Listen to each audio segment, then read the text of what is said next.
Família linda, seja bem-vindo aí ao nosso canal Vamos Viver Maçonaria. Esse amigo e irmão que vos fala é Jair Gomes. Meus irmãos,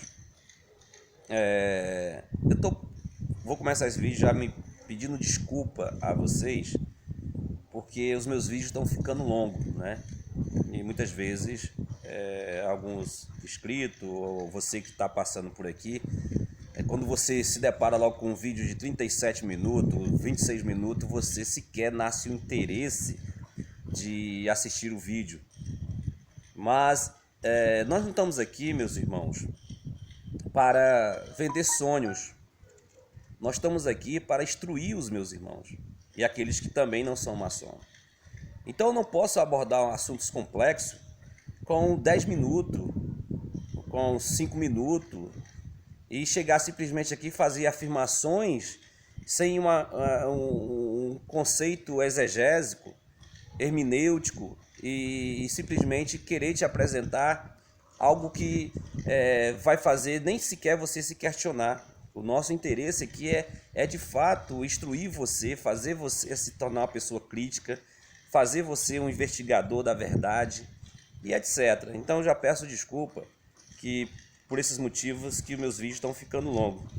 E acredito que esse aqui também vai ficar longo, porque o assunto que nós vamos tratar hoje é um assunto bastante interessante e que eu vou usar aqui, vou tentar de certa forma acender a chama da tua potencialidade crítica, porque nós seres humanos, nós somos pessoas críticas, queira você de certa forma aceitar ou não. A gente escuta muito de alguns pensadores e que eu discordo plenamente, que se diz assim, encontramos o silêncio, aliás, encontramos o conhecimento no silêncio. A sabedoria, ela deve silenciar diante de certos assuntos. Eu discordo plenamente disso. Enquanto você que tem o conhecimento e que se fica em silêncio diante da ignorância, diante da mentira, você está contribuindo diretamente para que a mentira ela grite nos montes mais altos como verdade. E para você entender o que eu vou te apresentar, eu vou fazer uma pequena introdução de um conto judaico. É muito interessante esse conto judaico. Reza o seguinte, abre aspas: em um dado momento, a mentira e a verdade se encontraram. E aí, caminhando juntas, a mentira se deparou com o rio e disse para a verdade: verdade, olha que belo, hoje estamos num belo dia e que esse rio nos chama, nos convida para que a gente possa nos refrescar, tomar aquele belo banho. A verdade então observou a fala da mentira, porque a verdade ela de certa forma, ela é não absoluta, ela aceita, mesmo vindo da mentira, ela aceita argumentações, mas ela vai verificar se de fato o que a mentira está dizendo está dentro de um contexto. Então a verdade observou o rio, observou o dia e teve a sua própria, digamos assim, verdade. Ela teve a sua própria contestação do que consiste o que a mentira apresentou. Então, a mentira por livre, espontânea vontade, retira suas vestes e dá aquele belo mergulho. A verdade não, diferente, depois de observar com realidade objetiva, também retira suas vestes e ali mergulha naquele rio, e ambas ali juntas ficam se refrescando. Mas um dado momento, a mentira, ela sai da água e pega as vestes da verdade e se veste, e pega as vestes da verdade e pega as suas vestes da mentira e leva consigo. E caminha assim, aparentemente vestida com as vestes da verdade, para que o seu caminho agora seja visto, acreditando a mesma como verdade, mas potencialmente a mesma é uma mentira. Porém, a verdade, ao sair do rio, observa que as suas vestes não está ali e nem as veste da verdade, porque nem as veste da mentira, porque ela levou consigo. Mas para a verdade, ela se diz para si mesma: eu não preciso de nenhuma vestimenta, porque eu sou a verdade. Fecha aspas. Então, meus queridos, dentro do que eu quero te apresentar, vai ser algo bastante interessante mesmo hoje. E eu espero que você tenha paciência. Fique nesse vídeo até o final. Vejamos. Olha só.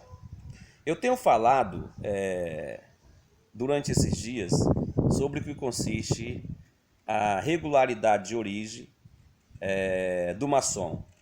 Ou seja, não estou defendendo aqui a regularidade de origem de um efeito, mas sim uma regularidade de origem na sua causa. E eu apresentei em vídeos anteriores, usando o exemplo de Pitágoras, quando ele disse que a gente não pode ter a consciência do que consiste a soma, a diminuição, a divisão e a multiplicação se a gente não conhecer os princípios dos números. Eu tenho que conhecer primeiro o princípio dos números para que eu possa ter noção do que seja a matemática, no que consiste a diminuição, a soma e a multiplicação e a divisão. Não é diferente em maçonaria. Para que eu entenda a maçonaria, eu tenho que entender o princípio do que consiste a maçonaria, e nesses vídeos que eu apresentei para vocês, nós descobrimos que o princípio da maçonaria consiste no maçom. E os 8 pontos de reconhecimento da Grande Loja Unida da Inglaterra, ela te dá esses princípios do que consiste o maçom. O primeiro ponto, o segundo ponto, o terceiro ponto, o quarto ponto, e o sexto ponto, o sétimo ponto, o oitavo ponto consiste de fato na tua pessoa. Para você entender melhor, vamos dar início aqui o que eu quero te apresentar. O segundo ponto, olha só como esse segundo ponto é direcionado a você. Eu vou dar só esse pequeno esclarecimento para que a gente volte ao primeiro ponto. Olha só, para que você possa ser maçom, ou seja, você não é maçom, então já o segundo ponto apresenta para você o que consiste. Orienta sim as potências maçônicas, as lojas maçônicas, para que possa admitir um maçom, é necessário que essa pessoa esteja enquadrada dentro desse ponto de reconhecimento. O segundo ponto, que diz assim, ó: a crença num grande arquiteto do universo e sua vontade revelada será uma condição essencial para a admissão de seus membros. Ou seja, a loja só pode admitir uma pessoa que não é ainda maçom se ela acreditar no Ser Supremo, que aqui se denomina grande arquiteto do universo. Mas para uma era cosmonáutica, um mundo filosófico, a gente sabe que consiste o teu externar em uma crença no Ser Supremo, ou seja, uma força criadora de princípio. Não precisa de fato ser o grande arquiteto do universo. Por isso que ele diz grande arquiteto do universo, não diz Deus, porque se colocasse Deus aqui, aí ele teria que dar um princípio do que consistia esse Deus. Ou seria um Deus judaico, seria um Deus do hinduísmo e etc, etc. Mas ele dá uma gramatura de grande arquiteto do universo, ou seja, um princípio criador, um princípio de construtor e etc. Então, para que você possa ser maçom, é necessário que você externize essa crença nesse princípio. Aí o terceiro diz assim, ó, que todos os iniciados prestem seus juramentos à vista do livro da lei sagrada, simbolizando a revelação do alto que atinge a consciência do indivíduo, em particular que está sendo iniciado. Ou seja, você vai prestar um juramento sobre o livro da lei, e etc, etc. Então, tudo isso aqui consiste em você. Ou seja, para que você se torne um maçom, você vai ter que ter um princípio de regularidade. É aonde nós vamos entrar agora. Aí você continue aí, você está na internet, esses 8 pontos de reconhecimento aqui, pesquise, senão a gente vai perder muito tempo aqui. Meus vídeos já estão ficando longos, e se eu for fazer uma dissertação, como eu já fiz aí, num vídeo aí de 40 minutos no meu canal, entendeu? Então vamos lá. Só um minutinho aqui. Vamos lá. Vamos lá para o primeiro ponto. Diz assim, ó: regularidade de origem. Vírgula. O que seria essa regularidade de origem? O que seria essa origem? O que seria esse princípio? Esse princípio já apresentado em todo o contexto que consiste o reconhecimento, ou seja, os pontos seguintes, nós lemos o segundo, lemos o terceiro e aí você dê a continuidade. Para que você esteja dentro desse princípio de regularidade, você tem que estar totalmente inserido no decorrer dos 7 pontos do que consiste o reconhecimento do que consiste aqui a Grande Loja Unida da Inglaterra, certo? Se você está dentro desses princípios, então você é um maçom, você se tornou um maçom dentro dessa regularidade de origem. Só que ele diz o seguinte, vírgula, aí vamos entrar agora na temática do vídeo, de fato, já que você sabe que a loja, a potência maçônica, a obediência, vai ser constituída de maçons dentro dessa regularidade de origem, né? Ou seja, vamos lá. Regularidade de origem, vírgula. Ou seja, a cada grande loja deve ter sido legalmente constituída por uma grande loja devidamente reconhecida. Bem, aí aqui vai entrar os meus questionamentos. Aqui é onde vai entrar aquilo que eu quero que você pense. Aqui vai entrar que eu quero que você se torne uma pessoa crítica, que você não aceite a mentira com as vestes da verdade, que você de fato atente para o que consiste tudo aquilo que consiste em uma originalidade maçônica. E eu vou fazer aqui algumas ponderações, que você vai me acompanhar. Espera aí, só um minutinho. Veja bem. Vamos partir agora de um princípio do que consiste a história da maçonaria brasileira. Olha, meus irmãos, eu estou aberto ao diálogo. Eu gostaria que você não comentasse os meus vídeos, como está acontecendo no Facebook, que está tendo uma repercussão aí, digamos assim, de âmbito mais abrangente, né, de forma nacional até mundial. Alguns maçons institucionais têm simplesmente feito comentários me agredindo, têm simplesmente feito argumentações simplesmente infundadas. Em vez deles fazerem um argumento ao contraditório, fazendo com que eu seja desmascarado, digamos assim, né, seja desmistificado, não, eles simplesmente vem com comentários agressivos, dizendo que eu sou mentiroso, dizendo que eu sou enganador e etc. E eles não fazem um contra-argumento. E aí nem me permite a correlata, porque eu sou bloqueado nessas páginas. Eu vou fazer uma contra-argumentação me defendendo, aí o administrador vai e me bloqueia, não deixa o meu comentário ser visualizado. Então, onde há liberdade de expressão nisso, meus irmãos? Então, você tem o direito de me acusar e eu não tenho o direito à defesa? Eu gostaria que você fizesse a sua defesa dentro de todo um contexto, que você fizesse as contra-argumentações mostrando que eu estou equivocado. E o que eu vou te apresentar hoje, eu te concedo todo o direito, porque é um direito teu, não é questão de eu conceder, já é um direito teu. Então, vamos lá. Vamos fazer aqui uma exegese em 1927.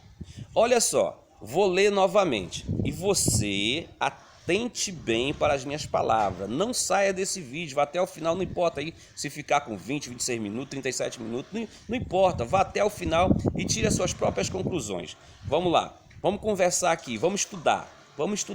Porque eu não estou aqui, meus queridos, eu não estou aqui para vender meus livros, não. Eu não estou aqui para o meu canal ser monetizado, não.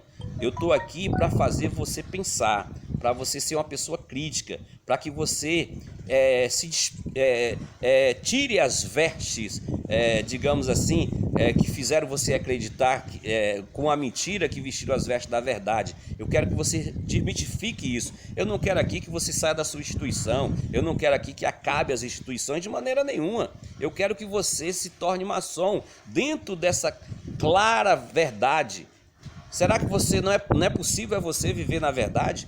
É como eu sempre gosto de dizer, eu prefiro ser um demônio na verdade do que ser um anjo na mentira. Eu prefiro ser um demônio na verdade do que ser um anjo na mentira. Quer dizer que você prefere viver uma mentira do que uma verdade? Então vamos lá, estamos agora em 1927. Se você me convencer que tudo que eu vou te apresentar aqui eu estou equivocado, meu irmão, pode ter certeza, a partir do momento que você vê esse vídeo hoje, e se você fizer uma contestação totalmente dentro de todo um contexto do que eu estou te apresentando ao contraditório, amanhã mesmo eu venho e faço o esclarecimento e apago o vídeo. Pode ter certeza disso, pode ter certeza disso. Eu não tenho aqui verdades absolutas, eu tenho questionamento. E você, por se dizer maçom, que você se representa a maçonaria, então você tem um dever. Você tem um dever de chegar assim e dizer, ó, Jair, você está errado. Ei, Jair, você está mentiroso, olha, é desse jeito aqui. Não é como você está falando, não, mas você chega simplesmente me agredindo e simplesmente dizendo que você tem a verdade sem dar correlato ao outro. Aonde isso consiste em uma escola de tradição iniciática filosófica? Como você pode ser o filósofo não dando o direito ao contraditório? Que escola de filosofia é essa que não dá o direito ao contraditório? Que simplesmente tudo que você fala são afirmações? Não tem sentido isso, meus queridos. Vamos lá. Ó, regularidade de origem. Você já sabe o que é regularidade de origem. Ou seja, cada grande loja deve ter sido legalmente constituída por uma grande loja, devidamente reconhecida. Vamos lá. Me responda. Me responda. Todas as potências maçônicas hoje aqui existentes, principalmente o grupo da autocracia, do que consiste a CMSB, a Comap e o Grande Oriente, seguiram esses princípios aqui? Seguiram? Me diga, partindo da data finita do início de 1927, seguiram esse princípio? Eu vou deixar você pensar. Se você quiser dar pausa nesse vídeo, dê e comece uma pesquisa antes de você fazer uma contra-argumentação sem fundamento, ou simplesmente chegar aqui e me agredir. Vá, pesquise. Se de fato as grandes lojas, que na primeira incisão que houve aqui no Brasil, mediante ao Grande Oriente do Brasil, ou seja, tendo à frente Mário Berg, e ficaram dentro desse princípio aqui. Me diga. Ah, você não conseguiu entender nada ainda, né? Tudo bem, então vamos lá. Vamos lá. Olha só, diz aqui que cada grande loja deve ter sido legalmente constituída por uma grande loja. Veja bem, a pergunta é, o Grande Oriente do Brasil,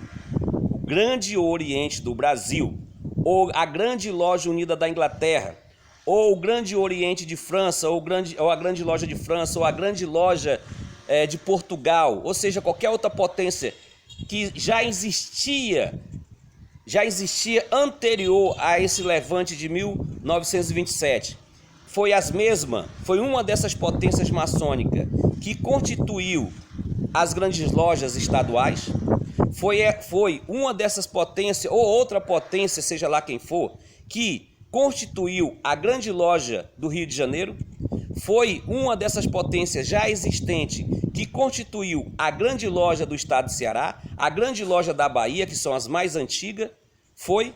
Me responda. Me responda. Foi? Me diga. Partindo desse princípio aqui, que uma grande loja deve constituir uma grande loja. Foi o Grande Oriente do Brasil que constituiu a grande loja do Rio de Janeiro? Hein? Claro que não. Claro que não foi. Não se respeitou esse princípio. E por que agora você não respeitou, você não esteve dentro dessa originalidade de que uma potência maçônica constitui uma outra potência maçônica, e porque agora você quer fazer conosco e fazer nós acreditar? Não seria você uma mentira vestida com as vestes da verdade? Agora, Mário Berg, um grande estudioso da maçonaria universal, um cara que teve de fato a liberdade de que consistia o seu direito, ele entendeu, e que você não entende, que ele poderia sim sair das amarras do Grande Oriente do Brasil e fazer a legalidade do seu direito de constituir novas potências maçônicas no Brasil. Louvado seja Mário Berg.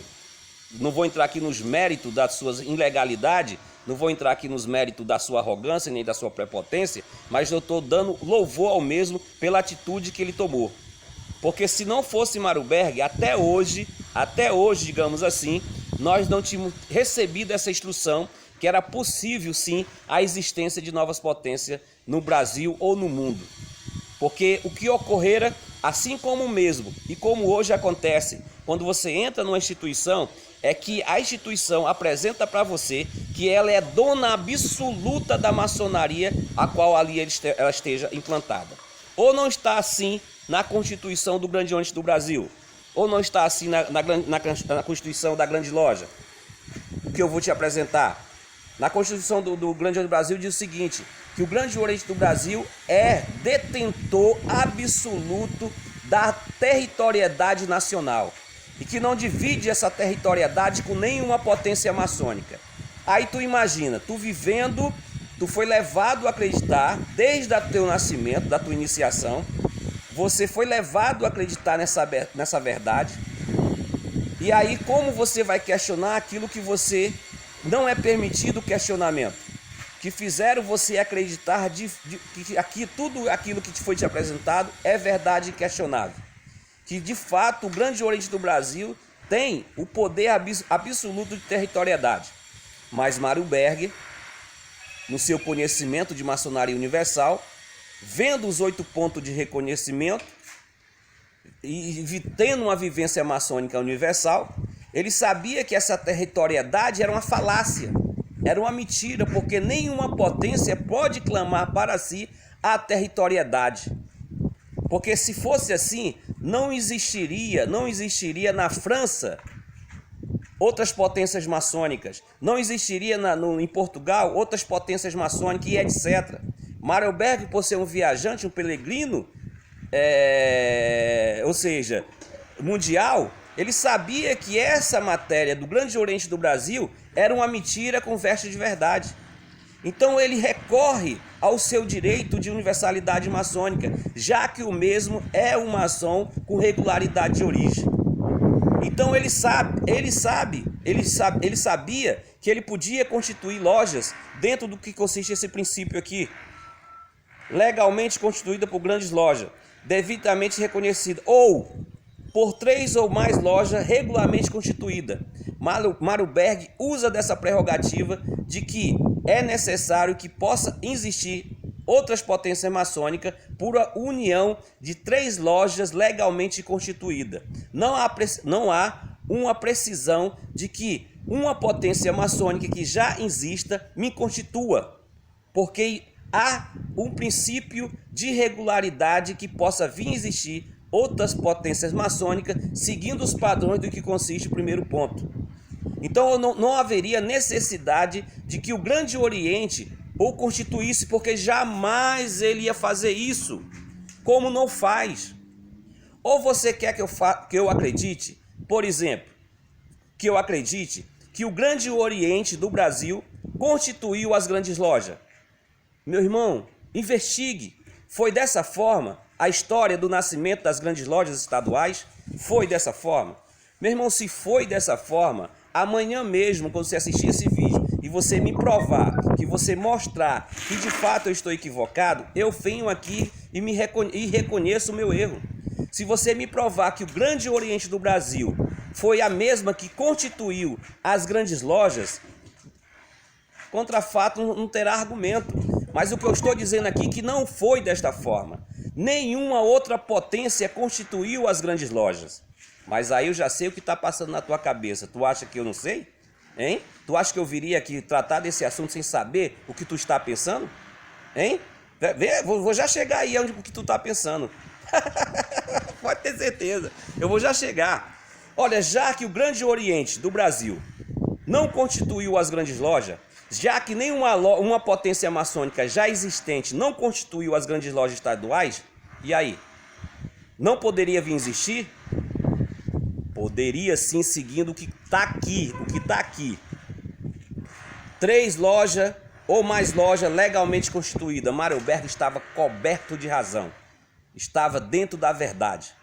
Agora ele comete o equívoco, ele comete uma ignorância do que consiste, o que ele tentou apresentar, tentou levar ao condicionamento as potências agora ali existentes que teve, digamos assim, da sua parte, a criação. Ele simplesmente comete o mesmo erro do Grande Oriente do Brasil, não concedendo assim a soberania das lojas, fazendo que essas lojas se mantenham sobre os seus auspícios do Conselho Filosófico, a qual ele era detentor e soberano. Ele não dá a liberdade por total, ele cria uma falsa liberdade, ou seja, ele cria uma mentira disfarçada com as vestes da verdade. Mas aí ele esqueceu que a Grande Loja Unida Maçônica da Inglaterra, vendo esse levante no Brasil, esqueceu que em 1929 a Grande Loja Unida da Inglaterra colocaria os seus princípios de reconhecimento para que todas as potências maçônicas que estavam vindo a existir fosse esclarecida e que o Mário Berg fosse desmascarado. Veja bem como é mágico isso é massa quando você entra nesse contexto de conhecimento. Aí o que acontece? O Mário Berg dominando, fazendo as potências maçônicas, a qual ele deu origem, fazendo essas potências maçônicas acreditarem que essas potências deveriam ficar subordinadas ao seu conselho, porque ele fez essas potências acreditarem que ele era o detentor da Carta Constitutiva para dar reconhecimento a essas potências, e aí ele faz essas potências ficar escravizadas dentro do seu Conselho Filosófico. Veja agora, vá agora você aqui do Brasil que está assistindo o meu canal, vá agora no site da Grande Loja aqui do estado de Ceará e veja lá, que eu não sei porque não tirou isso ainda, que era para tirar isso, que é uma inverdade, não consiste na originalidade. Vá lá no site agora da Grande Loja, como está lá no cabeçário, que a Grande Loja do estado de Ceará recebeu uma carta constitutiva do Conselho Filosófico de Mário Berg, para dar regularidade, ou seja, veracidade ao que consiste a organização da sua potência. Só que Mário Berg foi surpreendido, quando em 1929 a Grande Loja escreve isso aqui, ó. Escreve os 8 pontos de reconhecimento e publica mundialmente dizendo, olha, vocês aí do Brasil, vocês aí das grandes lojas estaduais, ou se vocês assim também estiverem assim, vocês aí nunca vão ter o reconhecimento da Grande Loja Unida da Inglaterra se vocês permanecer dentro do que consiste esse Conselho Filosófico. Vocês não vão ter reconhecimento. E em palavras melhor, vocês não são potências maçônicas regulares de origem. Aí que mora a meada. Olha só o que diz aqui. Olha o que diz o quinto ponto. Quinto ponto diz o seguinte: que a Grande Loja, obediência, mantenha jurisdição soberana sobre as lojas que estão sob o seu controle. Ou seja, deve ser uma organização responsável, independente e governada por ela mesma, exercendo sua autoridade indiscussível sobre os graus simbólicos do ofício aprendiz, companheiro e mestre, dentro da sua jurisdição, e que não pode depender nem compartilhar de maneira nenhuma a sua autoridade com o Supremo Conselho, Supremo Conselho Filosófico, Supremo Conselho Adonamita, Supremo Conselho do Rito Brasileiro, Supremo Conselho de fulano de tal, ciclano e beltrano. Uma potência maçônica não pode dividir a sua autoridade, a sua soberania com nenhum conselho. Aí, em 1930, mais ou menos por ali, as grandes lojas, segundo os seus grão-mestres, vendo esse manifesto aqui, perceberam que se permanecesse subordinado ao Conselho Filosófico, que ele não tinha nenhuma autoridade, não tinha nenhuma soberania para conceder regularidade de origem às mesmas, faz assim a segunda incisão, digamos assim: olha, não, Mário Berg, tu fica aí com o teu conselho, agora nós vamos fazer um tratado de reconhecimento, nós vamos reconhecer o Conselho Filosófico, mas agora nós vamos ficar enquadrados aqui no quinto ponto, nós não vamos dividir a sua soberania. Então o Mário Berg foi, digamos assim, surpreendido, digamos, pela sua própria audácia, pelo seu próprio dispensar de conhecimento.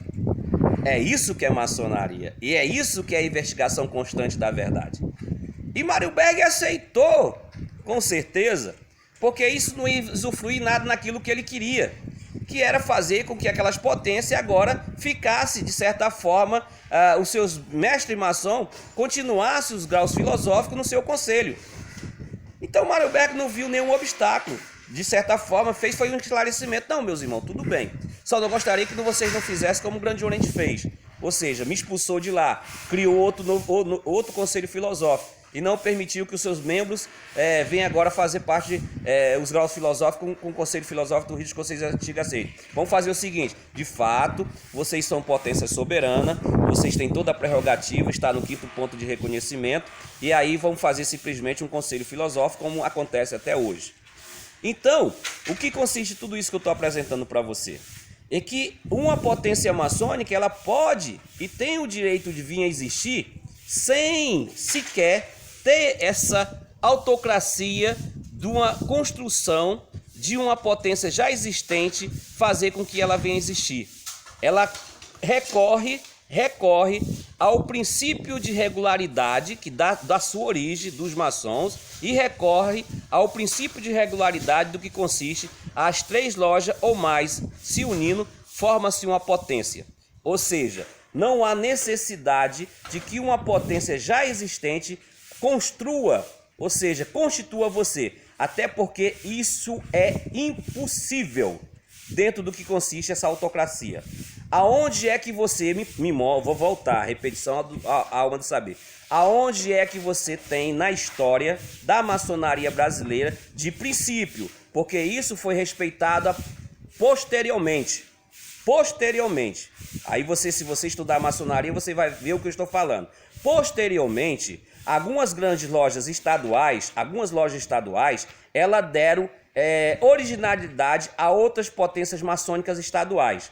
Ou seja, eu posso aqui, se eu não me falha a memória, porque eu esqueci o meu vídeo ao vivo, provavelmente, depois você pesquisa, aí você tira a sua própria conclusão e me corrija. Parece que a Grande Loja do Piauí, ela foi constituída, fundada, não sobre os auspícios, mas foi reconhecida automaticamente pela Grande Loja de Pernambuco, ou pela Grande Loja da Bahia, que me falha a memória.